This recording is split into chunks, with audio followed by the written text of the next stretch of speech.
मसीह यीशु के कादर नाम में आप तमाम बहनों भाइयों बच्चों की सलामती हो और हम खुदा का शुक्र अदा करते हैं आज की शाम के लिए with an exciting story from all the way from Netherland. और इस कोविड-19 पैंडेमिक लॉकडाउन में हमें यूं लगता है कि जैसे दुनिया भर से सिर्फ बुरी खबरें आ रही हैं, इतने लोग फलां जगह मर गए, इतने लोग फलां जगह मर गए। और खास तौर पर इटली से जब हमारे सामने न्यूज़ आई कि सबसे बड़ा जो रेशियो था हलाकतों का कोविड-19 की वजह से वो इटली था। जब हम यूरोप की बात करते हैं, खासतौर पर नेदरलैंड का जिक्र किए बगैर यूरोप कंप्लीट नहीं होता। खासतौर पर रेफॉर्मेशन हिस्ट्री के अंदर जो है यूरोप का बहुत अहम किरदार रहा है। और इस यूरोपियन हिस्ट्री के अंदर जो जब हम रेफॉर्मेशन की बात करते हैं, मोस्टली लोग लूथर की तरफ जाते हैं, लेकिन एक बात बहुत कम लोगों को के इल्म में है कि the Erasmus of the Rotterdam, Erasmus वो शख्स था जिसने पहली बार जो न्यू टेस्टामेंट था उसको ग्रीक मैन्यूस्क्रिप्ट से, जो उसने तीसरी चौथी सदी के से लेकर 10वीं सदी तक जो उसको ग्रीक मैन्यूस्क्रिप्ट मिले, उसने जब न्यू टेस्टामेंट का तर्जमा किया और न्यू टेस्टामेंट का तर्जमा करने के बाद जब उसने वो न्यू टेस्टामेंट को छापा गया पहली बार, तो जब लूथर ने अपने 99 थीसिस लिखने शुरू किए, तो दैट वाज द टेक्स्ट जो लूथर ने इस्तेमाल किया अपने न्यू टेस्टामेंट को इरास्मस ऑफ द रॉटरडैम के किए गए तर्जमे के वसीले से। और यही वजह है कि इसके बाद जब लूथर ने जब बाइबल का तर्जमा किया, उसके बाद जब विक्लिफ ने जब उसको इंग्लिश में ट्रांसलेट किया, उसके बाद हंगरी में, पूरे यूरोप में जितने बाइबल मुकद्दस के तर्जमे गए वो सारे के सारे they were based on Erasmus of the Netherland. और मुझे ये इत्तेफाक हुआ, नेदरलैंड जब मैं जाता हूँ तो वहां पर इरास्मस का मुजस्मा जो है वो चर्च स्क्वायर के अंदर लगा हुआ है, वहां पर जो उसके स्कॉलरशिप को पेश करता है। दिलचस्प बात यह है कि नेदरलैंड का खास तौर पर जब हम बात करते हैं, एक और बड़ा अहम नाम सामने आता है। और इंडिया की बॉलीवुड की एक फिल्म आई थी सिलसिला, उसका गाना बड़ा मशहूर उन्होंने फिल्माया गया, उसके ऊपर देखा एक ख्वाब के सिलसिले हुए, और इसी ख्वाब को देखते हुए वो जो फूलों का जो पूरा पूरा का पूरा बाग था वो उस गाने के अंदर फिल्माया गया। That was also Netherland. और ट्यूलिप जो है खास तौर पर, दैट्स वेरी इंटरेस्टिंग। और रेफॉर्मेशन के अंदर जो ट्यूलिप है, ट्यूलिप आल्सो पेश करता है कैल्विनिज्म के अंदर उन पॉइंट्स को जिसकी बुनियाद पर कैल्विनिज्म खड़ा हुआ है। लेकिन आज की शाम जब हम बात करेंगे, तो आज मैं आपके सामने नेदरलैंड से एक गुड न्यूज लेकर आ रहा हूं जो कि इंतहाई अहम है, खासतौर पर उन पेरेंट्स के लिए जो अपने जवान बच्चों को, जो टीनेजर बच्चे हैं, उनकी फ्यूचर के बारे में, उनकी वेलबींग, उनकी स्पिरिचुअल वेलबींग और उनकी फिजिकल वेलबींग के बारे में बहुत ज्यादा परेशान रहते हैं। तो हमारी फैमिली में कल हमारे हम सब के लिए खुशी की बात थी कि नेदरलैंड में हमारी फैमिली में ताज मैसी, उनका पूरा नाम वो अभी बताएंगे भी आपको, पूरा नाम उनका क्या है, और उन्होंने अपनी जिंदगी जो है वो खुदावंद यीशु मसीह को दी, और चर्च में और फैमिली में उसको प्रॉपर तरीके से सेलिब्रेट किया गया, और उन्होंने अपने आप को रीअफर्म किया अपनी लाइफ को, and he is just 17 years old. आइए हम ताज से और उसकी फैमिली से बात करते हैं। ताज, आपका और आपकी फैमिली का और आपके पेरेंट्स का बहुत बहुत शुक्रिया। Thank you very much all the way हमें रॉटरडैम से इस वक्त ज्वाइन करने के लिए। तो आप ताज हमें बताएंगे थोड़ा सा अपनी लाइफ के बारे में, आप क्या करते हैं और कल का एक्सपीरियंस कैसा था, और आपको कैसा लगा कल की सारी आपकी जो चर्च के अंदर जो आपकी रीअफर्मेशन कन्फर्मेशन हुई है? कल मेरे लिए एक बहुत बड़ा दिन था। हम लोग तकरीबन 1 साल से हम हर वेडनेसडे हमारे पास्टर के घर जाते हैं और वो हम लोग को बाइबल स्टडी के लेसन देते हैं। तो मैं 1 साल से इस कल के दिन के लिए हम तैयारी कर रहे थे, तो मेरे लिए एक बहुत बड़ा दिन था कन्फेशन करने के लिए सब लोग के सामने। और yeah, it was a very beautiful experience for me. कल जब पास्टर ने मेरे को ब्लेस भी किया था, और जब मैं कल अपनी टेस्टिमनी सब लोग के साथ शेयर कर सकता था, तो मेरे को उसके बाद एक बहुत अच्छी फीलिंग आई थी कि मेरे को ये करना था अपनी लाइफ में, एंड आई एम थैंकफुल कि मैंने अब ये इस यंग एज पे मैं ये कर पाऊँ। तो या तो आज हमें बताइएगा, जब आप कह रहे हैं कि कन्फेशन ऑफ फेथ था, तो ये कन्फेशन ऑफ फेथ जो था, ये आप किस चर्च में जाते हैं और वो चर्च जो है उनकी ये प्रैक्टिस क्या है? कन्फेशन ऑफ फेथ क्या है, थोड़ा सा बताइएगा हमारे सुनने वालों को भी, कि उनको पता चले कि ये कन्फेशन ऑफ फेथ होता क्या है और इसकी जरूरत क्यों महसूस हुई असल में। कन्फेशन ऑफ फेथ एक्चुअली ये है कि आप सब लोग के सामने बता रहे हो कि अब मैं जीसस का फॉलोअर हूँ और अब मैं अपने पूरी ज़िंदगी में अपनी पूरी कोशिश करूँगा कि मैं हर दिन उसके साथ चलूँ और या एक्चुअली यही होता है कन्फेशन ऑफ फेथ। तो आपके डैडी साथ में बैठे हुए हैं अमजद, और आपकी मम्मी भी साथ में बैठे हुई हैं नीना। तो मैं उन दोनों से रिक्वेस्ट करूंगा कि आप थोड़ा सा इसमें हमारी मदद कीजिएगा कि जिस चर्च में आप जाते हैं वो कौन सा चर्च है, और उनके यहाँ जो कन्फेशन ऑफ फेथ है उसमें और बैप्टिज्म में क्या बुनियादी फर्क है। Well, thank you, Eric, for organizing this. First of all, it is very encouraging for my son Taj, and also I will pray and hope for the others as well. This will also peace their heart, and maybe they would also relate themselves with Taj. Well, we visit ICF, which stands for Intercultural Fellowship. एक church जहाँ पे almost 50 nations एक साथ church करते हैं हम. It is in dual language. It is in English and Dutch.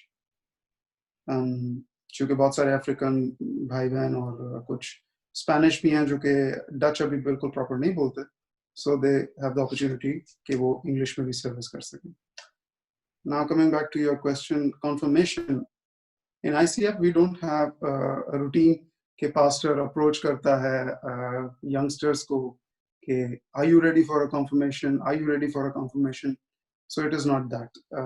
It is कभी किसी को अप्रोच नहीं किया गया, बट ये बल्कि यूथ या वो लोग खुद अप्रोच करते हैं पास्टर को कि when we will have the opportunity to confess in front of church, because youth या जो मेंबर्स हैं चर्च के, वो चर्च को इस तरीके से देखते हैं कि that we are a part of this fellowship, we are a family and we need to affirm and confirm our faith in front of everyone.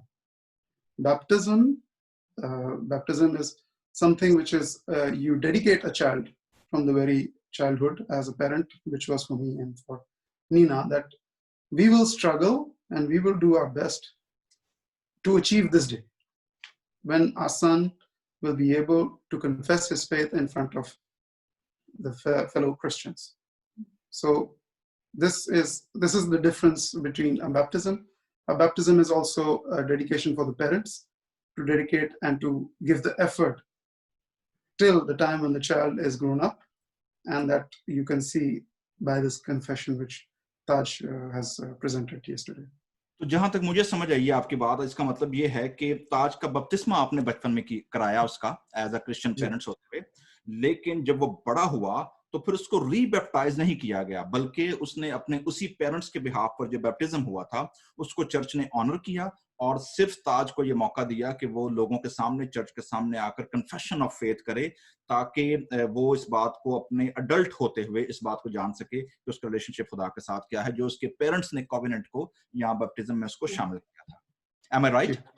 Ji, exactly. Wonderful. So हमारे साथ नीना मौजूद है. So नीना, माँ की तरबियत के बगैर जो है इस किस्म के गोल तक रीच करना बड़ा मुश्किल होता है, और जैसे मुझे याद आ रहा है टिमोथियस जो कि यंगेस्ट बिशप था बाइबल मुकद्दस में, पौलुस रसूल का शागिर्द था, और तिमोथी को पौलुस रसूल ने इफसस के अंदर बिशप मुकर्रर किया. उसने कहा कोई तेरी जवानी की हकारत ना करने पाए, और फिर उसने उसको याद दिलाया कि भाई वो ईमान जो तेरी माँ यूनिके और तेरी नानी लुइस रखती थी, उसने उसको याद दिलाया कि how you actually got this faith through the generational practice, कि जब माँ और फिर नानी तक वो पहुंचता है.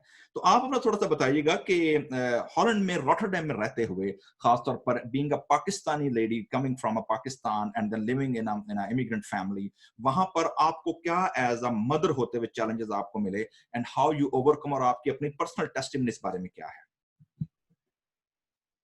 Thank you. या चैलेंजेस तो थे क्योंकि मैं पाकिस्तान से आई थी और डच कल्चर बिल्कुल मेरे लिए न्यू था, और फिर यहाँ पे आना, यहाँ की लैंग्वेज सीखना, यहाँ के कल्चर को अडॉप्ट करना जो कि क्वाइट वेस्टर्न है. और मैं पाकिस्तान के बहुत ही सिंपल घर से आई थी, और हम लोग बहुत ही, या हमारी लाइफ भी बहुत सिंपल थी पाकिस्तान में. तो यहाँ पे एक तो पहले खुद इस कल्चर के साथ एक्चुअली अडॉप्ट तो नहीं किया पूरी तरह, लेकिन बहुत सी इसकी अच्छी बातों को अडॉप्ट किया और अपने आप को इस कल्चर के साथ एक तरह से सेटल किया. और फिर जब एक्चुअली मेरे साथ अच्छी चीज हुई थी, पहले मैं हॉलैंड में आती मेरा अपना पर्सनल रिलेशनशिप खुदा के साथ हो चुका था पाकिस्तान में, when I was 17 years, actually the same age जो ताज की भी है। और मैंने भी 17 ईयर में मैंने तौबा की थी और बपतिस्मा लिया था, और मेरा रिलेशनशिप खुदा के साथ रहा था। उसके बाद जब मैं यहाँ आई तो लाइफ में काफी चीजें आई, बहुत बार गिरी उठी, लेकिन एक चीज अच्छी थी कि हमेशा खुदा था साथ, जो हर सिचुएशन में संभाले रहा।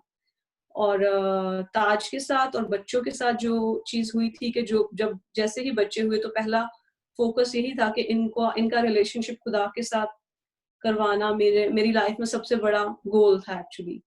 और अभी तक मेरा फोकस पहले यही होता है कि किस तरीके से हम और एक्चुअली हमारे बच्चे खुदा के साथ जिंदगी गुजारे। और ताज और अर्श के साथ भी यही है कि सबसे पहले इनकी लाइफ में जो बाइबल की टीचिंग है वो मायने रखती है, उसके बाद कल्चर आता है, और उसके बाद इनकी अपने वैल्यूज और इनकी अपनी चॉइसेस आती हैं। तो आपने कौन सी ऐसी प्रैक्टिसेस अडॉप्ट की जो बाकी पेरेंट्स जो इस प्रोग्राम को देखेंगे या सुनेंगे, वो आप उनको क्या मशवरा देंगे कि भाई जब आप क्रॉस कल्चर रहते हैं तो जहां पर एक तरफ आप पर कल्चर का प्रेशर है, दूसरी तरफ बच्चे बड़े हो रहे हैं, वो उस कल्चर में पले बड़े हैं, और आप दो कल्चर्स के दरमियान रह रहे हो, एक तरफ आप पाकिस्तानी वैल्यूज को भी रखना चाहते हो, दूसरा आप पलते बढ़ते वेस्टर्न कल्चर के अंदर हो, इस जब स्ट्रेस माहौल में आपने कैसे इस बात को असिमुलेट किया या अडॉप्ट किया, कौन सी वो प्रैक्टिसेस थी जो आप समझती हैं कि लोग अगर वो करेंगे तो that would be much better to raise kids in a Christ? I prayed a lot. I think Okay. prayer has been my secret key इस पूरे उसमें, क्योंकि जब आप देखते हो वेस्टर्न वर्ल्ड को तो आप बहुत डर जाते हो, स्पेशली जब आप पाकिस्तानी बैकग्राउंड से आते हो, क्योंकि यहाँ पे बहुत ज्यादा हर चीज बहुत फ्रीडम है हर चीज में, और बच्चों के बहुत राइट्स हैं, और एज अ पेरेंट आपकी बहुत कम इन्वॉल्वमेंट है उनकी चॉइसेस में, क्योंकि आपको यहाँ की कम्युनिटी ये सिखाती है कि बच्चे को अपनी चॉइस पे स्टैंड लेना चाहिए। तो मेन तो यही है कि मैंने इनके लिए दुआ बहुत की है और अभी तक करती हूँ। और आई थिंक जब तक खुदा एज अ पेरेंट आपकी जिंदगी में नहीं हो तो आई डोंट थिंक वो आपके बच्चों की लाइफ में भी इन्वॉल्व हो सकता है। तो as a parent you have to be, आपको प्रेयर में एक्टिव होना जरूरी है। सो प्रेयर तो हो गई आपकी पर्सनल, तो आपने इसको इम्प्लीमेंट कैसे किया? इम्प्लीमेंट इसको ऐसे किया कि जैसे घर में हम बहुत ज्यादा बात करते हैं हमेशा बच्चों के साथ कि जो भी कल्चर है हम कभी भी कल्चर को हाईलाइट नहीं करते, क्योंकि हमने इसीलिए मल्टी कल्चरल चर्च भी चूज किया है, क्योंकि हमें बहुत सी चीजें दूसरे कल्चर से भी अच्छी लगती हैं, लाइक डच कल्चर की भी बहुत सी चीजें हमें अच्छी लगती हैं, अफ्रीकन कल्चर की, चाइनीज कल्चर की, पाकिस्तानी कल्चर की। लेकिन जो हम कोशिश करते हैं, मैं भी और जूलियस भी, कि हम अपने बच्चों को क्रिश्चियन वैल्यूज, हमारा जो मेन फोकस होता है हमारी टीचिंग में एज अ पेरेंट, इस पहले के क्रिश्चियन वैल्यूज सिखाओ, और जो बाइबल में लिखा है वो चीज को सेंट्रल रखो। लाइक जो खुदा का कलाम है वो जैसे है वो इनको हम वैसे ही पहुंचाने की कोशिश करते हैं, उसमें हम अपने परसेप्शंस या अपनी सोच को ऐड करना जरूरी नहीं समझते। सो जी, ये और आपने देखा है जी, जूलियस प्लीज ऐड कीजिएगा। आई थिंक जिस तरीके से आपका क्वेश्चन है कि I think you wanted to know कि क्या चीज ऐसी है, which element is it that we adopted which other parents could relate कि हाँ ऐसा तो हम भी करते हैं या हम क्या नहीं कर रहे। तो जो नीना का कहने का मकसद है डच कल्चर में या यूरोपियन या वेस्टर्न कल्चर में, कि बच्चे से सवाल करना, उसको ऑप्शन देना, उसे अपॉर्चुनिटी देना कि क्वेश्चन कर सके। If you look back to our own culture, आप जानते हैं, मैं जानता हूँ कि बहुत बड़ी एज में भी औलाद को अक्सर राइट भी नहीं होता कुछ पूछने का, तो वो एक फ्रीडम नहीं होती। लेकिन यहाँ के वेस्टर्न कल्चर में, डच कल्चर में एक राइट है बच्चे का कि they can question, and this is also one of the good things which we adopted, कि उन पे कुछ भी लागू नहीं करना बल्कि उनको एक्सप्लेन करना कि if something is wrong, why is it wrong? Wrong, child knows. By saying wrong is wrong doesn't give an explanation, but giving an explanation by biblical thoughts. This is the key which we have given to our children.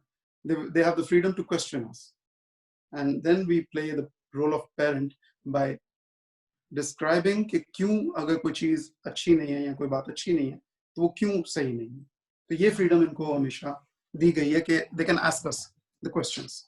Okay जी, so आपने देखा है कि सबसे important चीज इसमें जो ये है वो जो मुझे समझ आई है वो ये है कि बतौर पेरेंट्स होते हुए this is a combined effort. ये आप कभी भी सिर्फ माँ पर या बाप पर नहीं डाल सकते।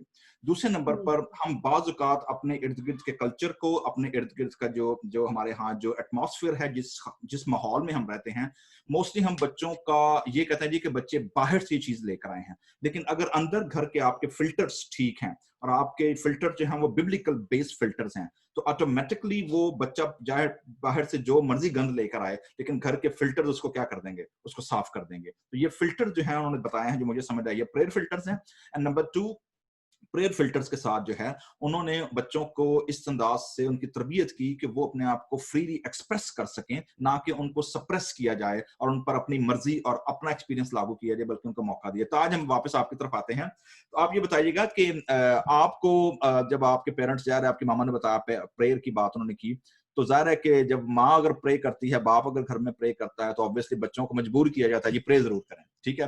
तो आपको इस सारे प्रोसेस के अंदर कौन सी ऐसी चीजें याद हैं जिसमें आपको लगता है कि यार है कि सवेरे उठ के होना दुआ भी करनी है, तो सौन लगे भी दुआ करनी है, what is this actually, there is no, कुछ ऐसा फील होता था या कभी होता था कि यार why mom and dad is always asking me to pray pray pray every time? यार जब मैं छोटा था तब ज्यादातर जब हम लोग खाना खाते थे और सोने से पहले मेरे को हर वक्त दुआ करनी होती थी।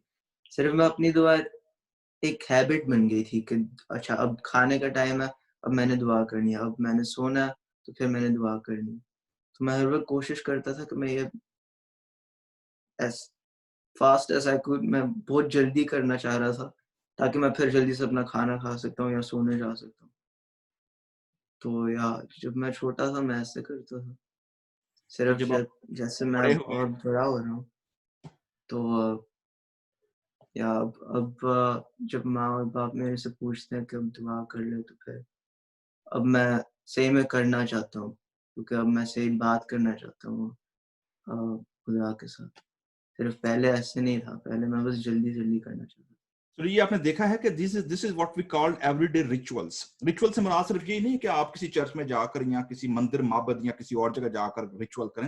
रिचुअल का मतलब है कि एवरीडे आप अपने आप को, अपनी बॉडी को आप कैसे ट्रेन करते हैं, whether it's a personal hygiene. आप देखेंगे आप सुबह उठते हैं, ब्रश करते हैं, नहाते धोते हैं, वॉशरूम जाते हैं और आप कपड़े चेंज करते हैं, और these are kind of a routine work. लेकिन जब आप बच्चों को बचपन से इस बात की आदत डालते हैं, तो बड़े होकर उनको इस बात का एहसास नहीं होता कि उनको कुछ जबरदस्ती कराया जा रहा है, बल्कि it's a normal part of a life. और यही चीज स्पिरिचुअल एक्सरसाइजेस पर भी लागू होती है। तो ताज, आपने बताया था कि आपकी रूटीन थी, आपके रूटीन क्रिश्चियन थे, आप घर में कैसे क्रिश्चियन पेरेंट्स के घर लोग पैदा होते हैं, तो लोग समझते हैं जैसे कि अगर वो क्रिश्चियन घर में पैदा हो गए हैं, वो क्रिश्चियन चर्च में जाते हैं, वो किसी क्रिश्चियन चर्च के मेंबर हैं, तो जनाब बस यही काफी है, उनका पर्सनल रिलेशनशिप खुदा के साथ बने या ना बने इससे उनको कोई फर्क नहीं पड़ता। तो आप ये बताइएगा कि when did you realize that you need to have a personal relationship with God rather than from a routine prayer time? या मैं हर वक्त ऐसे सोचता था कि जब मैं बड़ा हो जाऊंगा तब मैं पापा और मामा की तरह मैं भी चर्च में मैं भी ऐसे दुआ कर सकता हूँ, और जब मैं बड़ा हो जाऊंगा तब मैं सही एक क्रिश्चियन बनूंगा। सिर्फ जब मैं आईसीएफ में आया था, ये हमारा चर्च है, इंटरनेशनल कल्चरल फेलोशिप, तो तब और यंगस्टर्स थे और बाइबल स्टडीज वगैरह में, तब मैं पहली दफा मेरे को ऐसे पता चला कि ओके मेरे एज के भी लोग खुदा के साथ इंटरेक्ट होते हैं, क्योंकि जो चर्च में मैं पहले जाता था उधर इतना ऐसे नहीं होता था। सिर्फ बाद में मेरे को पता चला कि ओके हम लोग की भी बाइबल स्टडीज होते हैं, और फिर मेरे को थोड़ा सा फील हो रहा था कि okay I need to get to know God better, और या और एक काइंड ऑफ एक involved in missionary work there, no? That या has encouraged missionary you. Work में भी जब हम लोग अफ्रीका में गए थे, गाम्बिया में, तब भी मेरा पर्सनल रिलेशन स्ट्रॉन्ग हुआ था। और क्योंकि पहले जब मेरे पर्सनल रिलेशन इतना नहीं स्ट्रॉन्ग था, तब या I mean, I had everything in life. सिर्फ एक satisfaction नहीं थी कि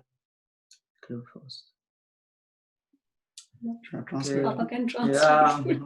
yeah. go ahead. You can speak in Dutch, no problem. आपके parents translate कर देंगे. Dit is wat ik zei. Zeg maar, Het is zeg maar- vertalen voor jou. Toen ik had gewoon, wanneer je stress en zo had, er was gewoon iets mist in je leven. When he was facing stress, there was something which was missing. He could not overcome the stress by his own capacity. Ik had daadwerkelijk iemand nodig He wanted someone waarmee ik echt kon praten, want de hulp van jullie was er ook, maar ik had echt iemand nodig die mijn gevoelens en alles kon begrijpen zoals geen ander. in spite of the emotions by parents, which he always had. And deep inside, he knew that there is God. But he was not reaching out as in a personal way. And that was the moment for him while he was going through his exams, which he will tell by himself. Yeah. That was the moment when he approached God personally. Okay so हम ये देख रहे हैं कि आपने बताया कि आपको स्ट्रेस लेवल जो आपका था या स्ट्रेस सीजन जो था, स्ट्रेस स्ट्राइक हुई आपको जब आप अपने एग्जाम या हाई स्कूल की तैयारी कर रहे थे. तो आपने हाई स्कूल की तैयारी में दो टर्म्स यूज की अपनी टेस्टिमनी के अंदर जो मैं पढ़ रहा था, GMO and there was one more. तो ये फर्क बताएंगे, ये क्या एजुकेशन सिस्टम है नीदरलैंड के अंदर या उसके अंदर, हमारे देखने वालों को समझाएं थोड़ा सा कि ये दोनों टर्म्स क्या हैं और इनको कैसे डिफाइन करते हैं. On behalf of Taj, I will try to explain that because it's so difficult. क्योंकि नेदरलैंड्स में और अमेरिका में every abbreviation जो आपने पढ़े होंगे वो होंगे HAVO, which stands for higher educations. यहाँ पे अभी you're not becoming a professional education नहीं है. This is just an higher education. So they're not training you to become in a certain profession, but it is an education. And he was facing difficulties in the higher educations, and there was also and he was considering to take a level below higher, so you could say a medium, which takes you at the same time they give you professional studies. So if you want to become, for example, if you want to become an accountant, they already start on a medium pace. They start to educate you, while on the higher education you just study. And if you complete the higher education, you will be capable to join even the university, you could say. Yeah. So ये थोड़ी translation होगी with the US and European. Okay. So इसका मतलब ये था कि आप अपने हाई स्कूल से ट्रांजिट हो रहे थे हायर एजुकेशन की तरफ. Am I right? जी. ठीक है. सो अमजद, आप ये बताइएगा कि जब आप खुद इस वक्त एल्डर हैं उसी सेम चर्च में, ठीक है, और मुझे पता है कि नीना आप खुद भी इस वक्त जो उनका होम ग्रुप है उसको आप साथ में लीड करती हैं यूथ के साथ. तो आप बीइंग अ पाकिस्तानी होते हुए आपने अपनी जुबान का चर्च जो है वो क्यों आपने नहीं उसको कंटिन्यू किया, और उसके अलावा आपको कौन सी ऐसी चीज थी जिसने आपको मजबूर किया कि नहीं, हमें अपने बच्चों के लिए, अपने पर्सनल स्पिरिचुअल वेल बीइंग के लिए we need to switch from Pakistani church to a multicultural church. इसकी क्या वजह थी आपके जहन में, या क्यों जरूरत महसूस हुई इसकी? Personally for me, जैसे नीना ने भी कहा कि holding on to the Pakistani values, the culture is very important, but at the same time, I also need to understand that my children are born here. So they will never be able to speak the Pakistani language or Urdu the same way they speak Dutch. And if अगर अभी हम इस वक्त Bible का कोई भी हवाला लें और उसे पढ़ेंगे, तो I've been in Pakistan till my 15th year, and I was at St. Patrick's School in Pakistan. So I have problems understanding Urdu Bible. So what I cannot expect from Taj ke isko sari Bible jo Urdu mein samajh mein aayegi. So that was one of the things for us as well. They need to grow in a language which they also understand. And ICF Church has been a blessing to us.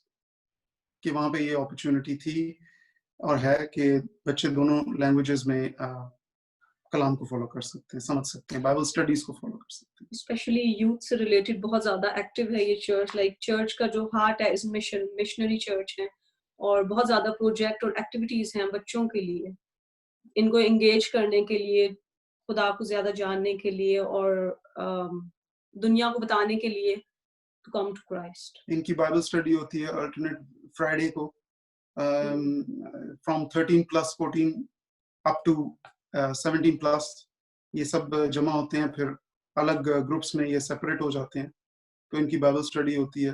And 16+ group जो ताज जिस group में ताज था, I also as a guest speaker, I also used to study with them. So this church is active church, as Nina said, and there are options for growth. Okay. तो ये बात समझ आई है कि जी जो डायस्पोरा देसी चर्च है, मैं आपको बताना चाहता हूँ, मैं खुद कैलिफोर्निया में एक इंडो पाक चर्च को पास्टर कर रहा हूँ यहाँ पर, और जो सबसे बड़ा चैलेंज हमारे सामने ये होता है कि जो जनरेशन यहाँ पैदा हुई है, जो यहाँ के कल्चर को, यहाँ की लैंग्वेज को जानती है, उनको कैसे बैलेंस रखा जाए कि वो अपने रूट्स के साथ भी जुड़े रहें और जिस कल्चर में, होस्ट कल्चर में वो रह रहे हैं, वहां पर वो कैसे फायदेमंद साबित हो सकते हैं। तो ये चर्चेस के लिए बड़ा चैलेंज है जी, खासतौर पर जो देसी चर्चेस हैं यूरोप में है, वेस्टर्न यूरोप में, ऑस्ट्रेलिया, पूरी दुनिया में जहाँ फैले हुए हैं, कि आप अपने चर्चेस का प्रोग्राम इस तरह का डिजाइन करें यूथ के साथ, फ्यूचर चर्च को मद्देनजर रखते हुए, कि बच्चे दोनों कल्चर्स के अंदर से गुजरते हुए वो किस तरह अपनी जो आइडेंटिटी उनकी मसीह के साथ है उसको वो कैसे आगे लेकर चल सकते हैं। तो ताज, हमें ये बताइएगा कि आपको आप जाहिर है कि आप 17 ईयर्स ओल्ड हैं, तो आपका फन क्या है, मोस्टली आप क्या करते हैं फन के लिए, जो है क्या एक्टिविटीज हैं आपकी? फन के लिए मैं दोस्तों के साथ फुटबॉल खेलता हूँ। और जी फुटबॉल, जो मेरे अमेरिकन सुनने वाले हैं, ये अमेरिकन फुटबॉल नहीं है, याद रखिएगा। Soccer ball. हाँ, सॉकर। सो मैं उनको बताना चाहता हूँ कि ये वो फुटबॉल है जो वाकई फुट से खेलते हैं, पैरों से खेलते हैं। अमेरिकन फुटबॉल तो कहता है वो हाथों से खेलते हैं, तो इसलिए, और ये गोल बॉल होता है पैरों से खेलने वाला, ये वो राउंड वाला नहीं है, जो है, तो दैट्स अ बिग डिफरेंस। सो आप फुटबॉल खेलते हैं, फुटबॉल के अलावा आप क्या करते हैं? म्यूजिक सुनते हैं या कुछ आर्ट से कोई आपका लेना देना है कुछ? ना, मैं आर्ट्स वगैरह में इतना नहीं हूँ। मैं गेमिंग भी काफी करता हूँ दोस्तों के साथ ऑनलाइन, ऑनलाइन।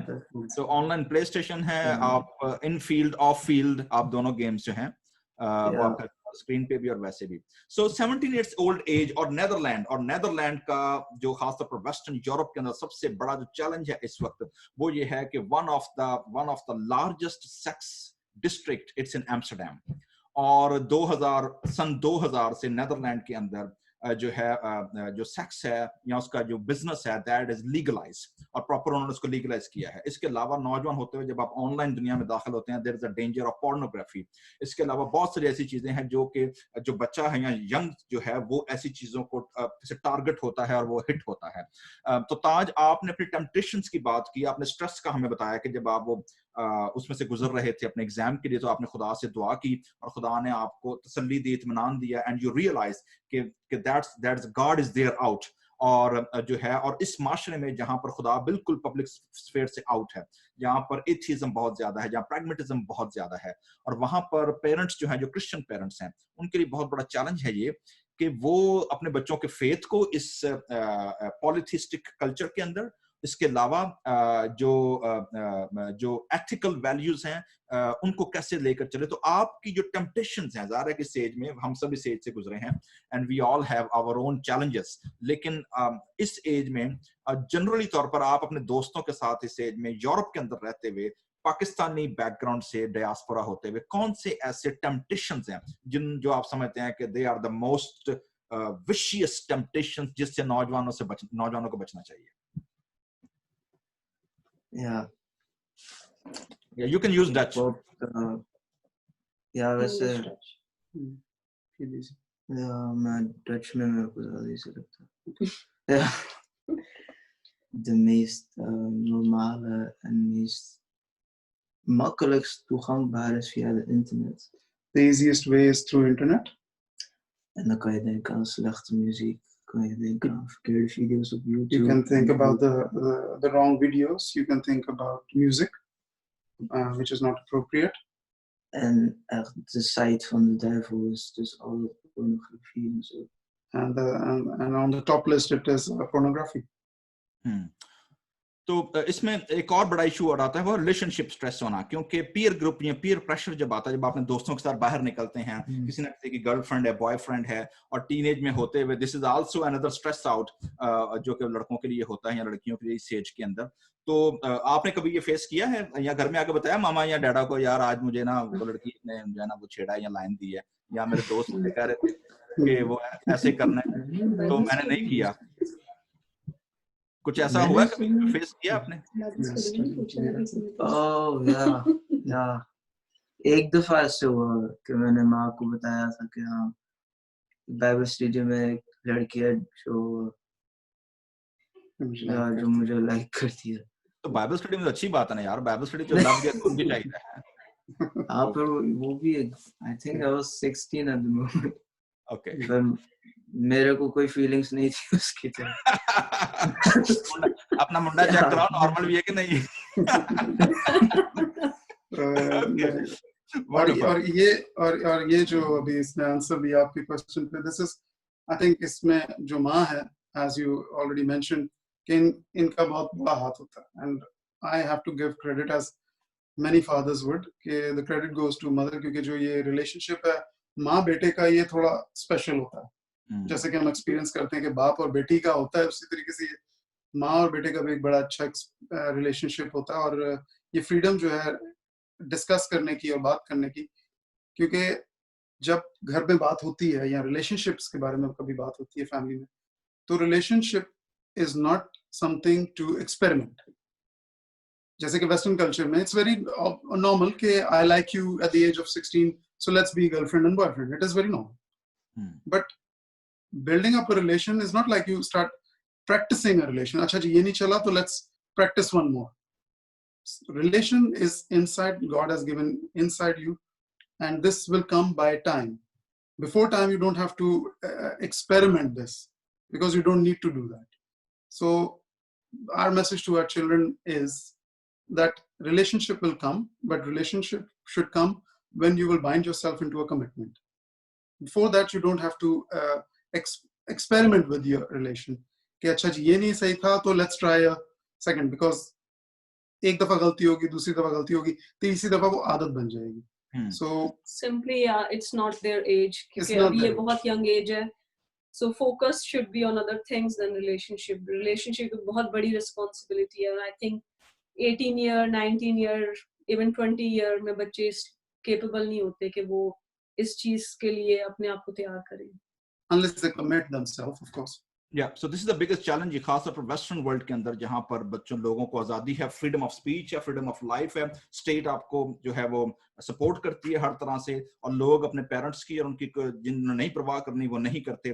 और इस माशरे के अंदर, इस कल्चर के अंदर, जब आपके सराउंडिंग में इस कदर डार्कनेस हो, इस कदर बदी हो, इस कदर फ्रीडम हो कि लोग अपनी हदें तोड़ के निकल जाएं, और पेरेंट्स जो हैं वो बच्चों पर किसी किस्म का उनका कोई इख्तियार ना हो, ना वो मॉरली उनको गाइडेंस दे सकें, ना वो उनको एथिकली दे सकें, ना स्पिरिचुअली दे सकें, this is the big dilemma. और हमारे सामने ये केस स्टडी है ताज की और ताज की फैमिली की सूरत में कि इस माशरे के अंदर रहते हुए भी वो लोग जो सारे का सारा इल्जाम बाहर की दुनिया पर धर देते हैं और अपनी रिस्पॉन्सिबिलिटी से आजाद हो जाते हैं।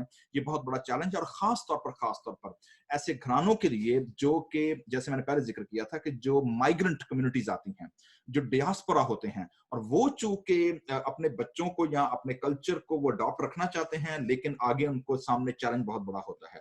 और यूं बाज़ औक़ात सर्वाइवल के चक्करों में या अपने आप को पालने के, अपने फैमिली को संभालने के चक्करों में वो अपने जो उनकी बेसिक एसेट्स हैं बच्चों की सूरत में वो उनसे निग्लेजेंस हो जाती है, और बच्चे अपनी राह पे खुद निकल जाते हैं। और हम सब जानते हैं कि ये चैलेंजेस अमेरिका में भी हैं। सबसे ज्यादा इस वक्त देखा जाए अगर अमेरिका के अंदर जो टीन मॉम्स हैं, वो टीन मॉम्स जो हैं वो सबसे ज्यादा इमिग्रेंट्स कम्युनिटीज में से नजर आ रही हैं, या कलर्ड कम्युनिटी जिन्हें हम कहते हैं यहाँ पर, वो है, और दैट्स अ बिग चैलेंज। और नेदरलैंड के अंदर, रॉटरडैम के अंदर रहते हुए भी ये हमारे नजदीक जो है बहुत बड़ा चैलेंज है। और ऐसी फैमिलीज, ऐसे चर्चेस जिनको खुदा लेकर आया है कि वो इस बड़े कल्चर की मदद करें थ्रू अपनी स्पिरिचुअल और कल्चरल वैल्यूज के जरिए से। तो ताज, आप हमें ये बताइएगा, सुनने वालों को, जो नौजवान इसको देखेंगे या सुनेंगे, इन चैलेंजेस या इन टेम्पटेशन से बचने का तरीका कर क्या है, आप उनको क्या सजेस्ट करेंगे?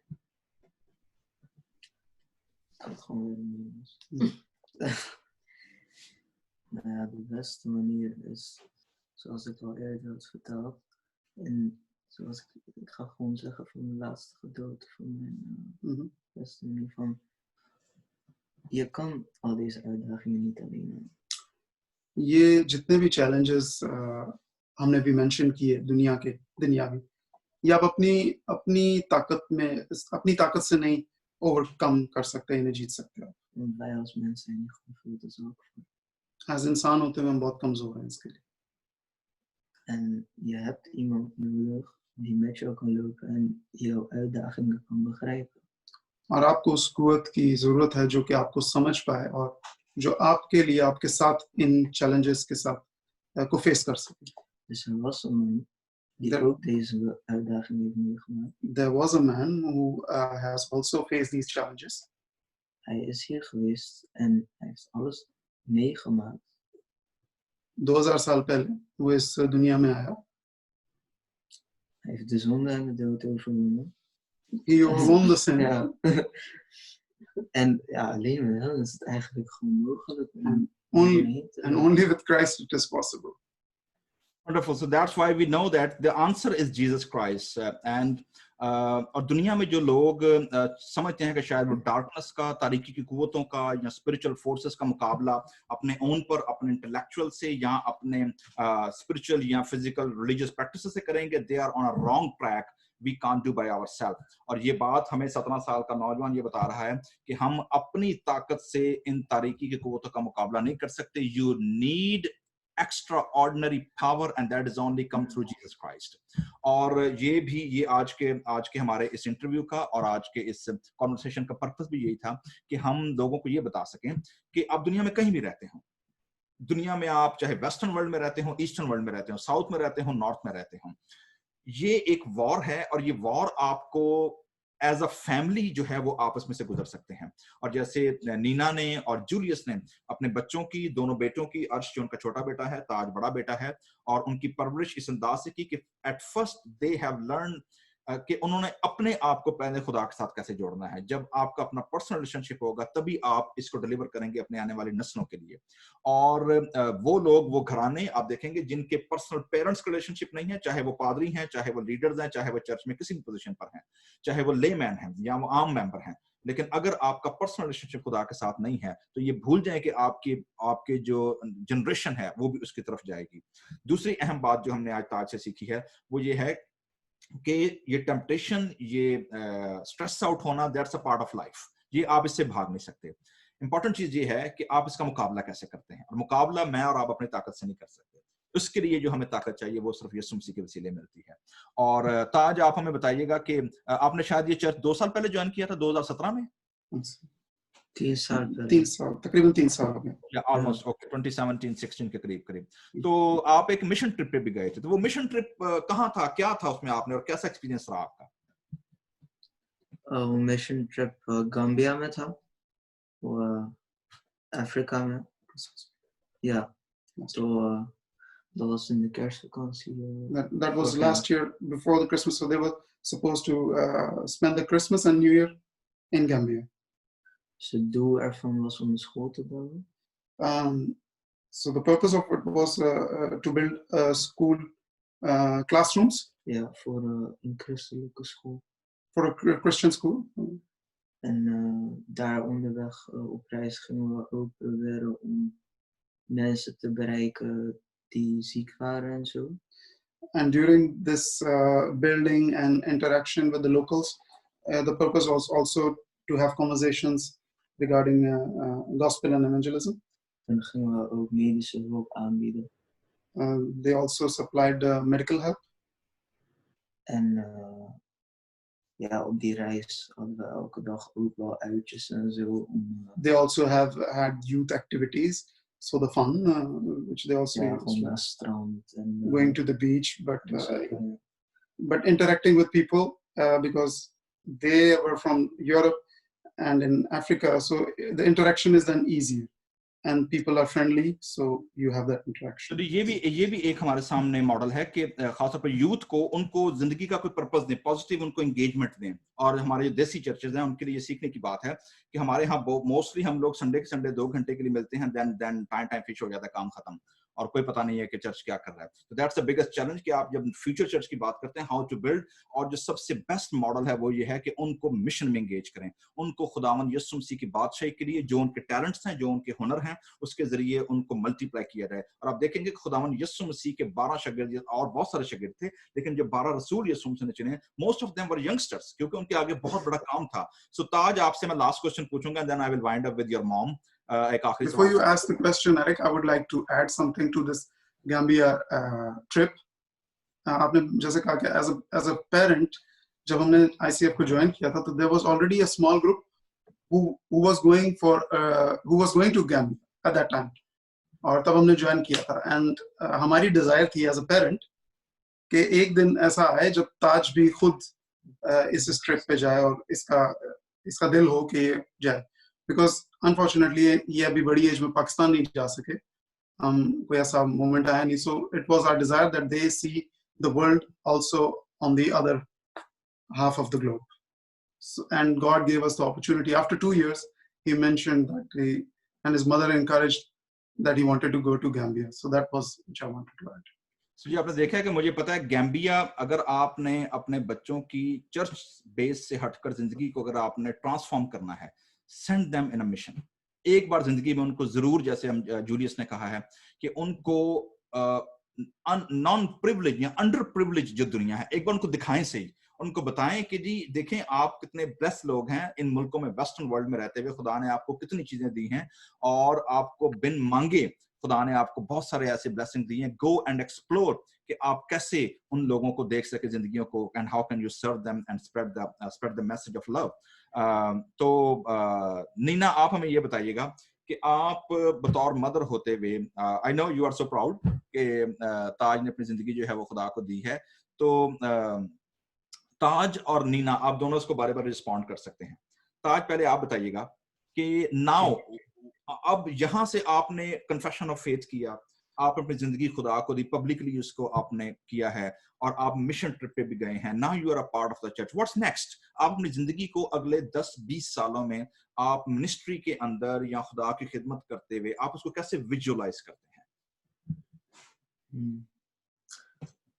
Ik verwacht eigenlijk om nog meer dingen te kunnen doen voor andere mensen. I pray and I wish that I could do more for people. En ik wil ook nog veel meer groeien, want ik voel me nog heel erg jong in geloof. I still feel that I'm quite young in belief and I need to grow a lot. Dus ik bid voor de hulp van de Heilige Geest die mij zou kunnen leiden tot mijn roeping. And I pray to the Holy Spirit that he will lead me and guide me In his call. in his call. Ja, misschien zal ik wel weer een missionaire trip maken. Maybe कोई इसके बाद फिर दोबारा कोई missionary trip हो. Misschien wordt het wel iets anders, dat weet ik nog niet. Maybe something in the church to participate with. Maar in ieder geval wil ik wel gewoon zelf meer groeien in de kerk en als een gelovig persoon. And he wants to grow in the church as a believer, and also lead maybe other youth the next coming.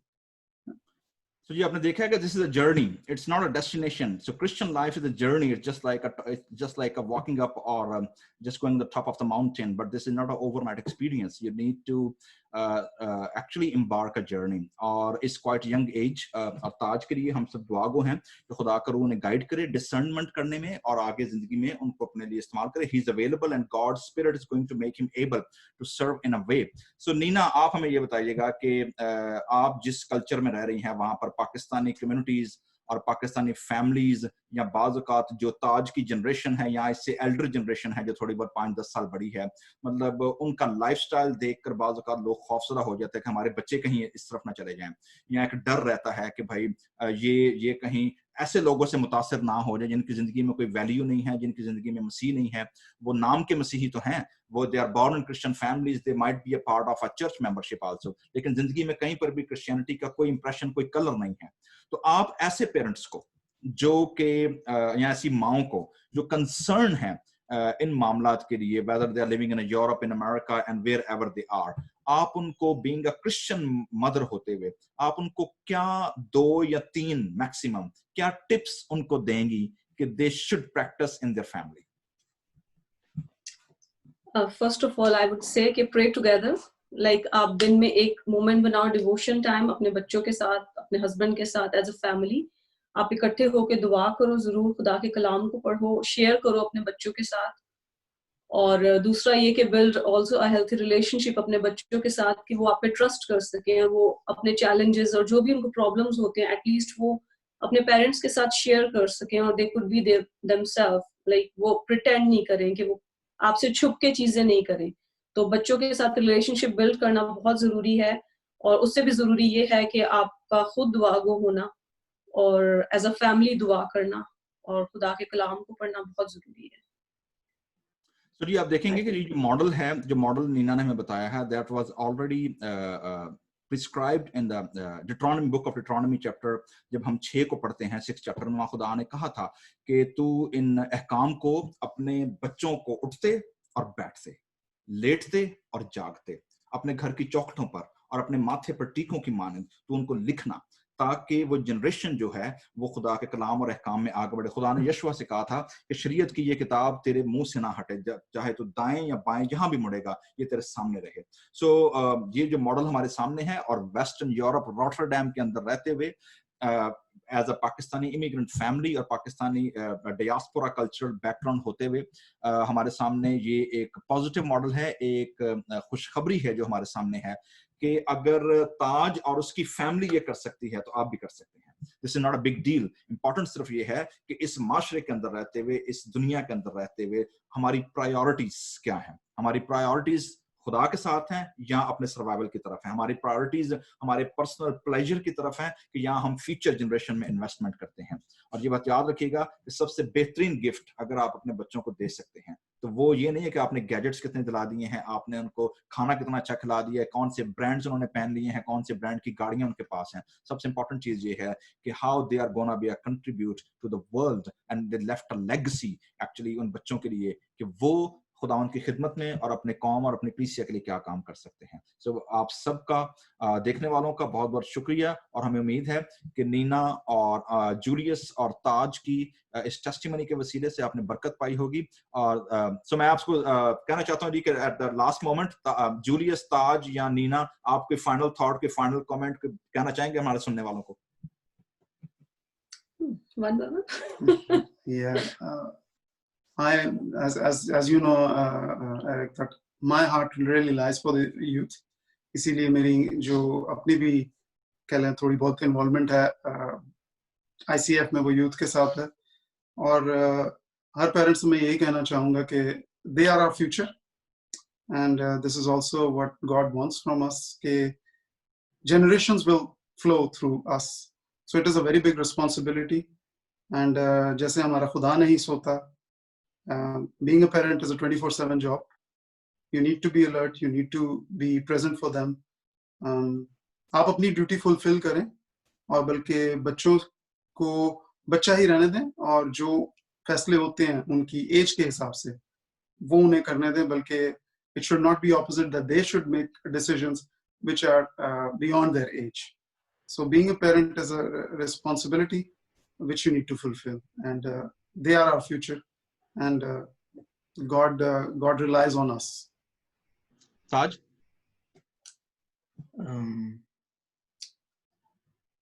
Yeah, ik denk voor de andere kinderen of ouders.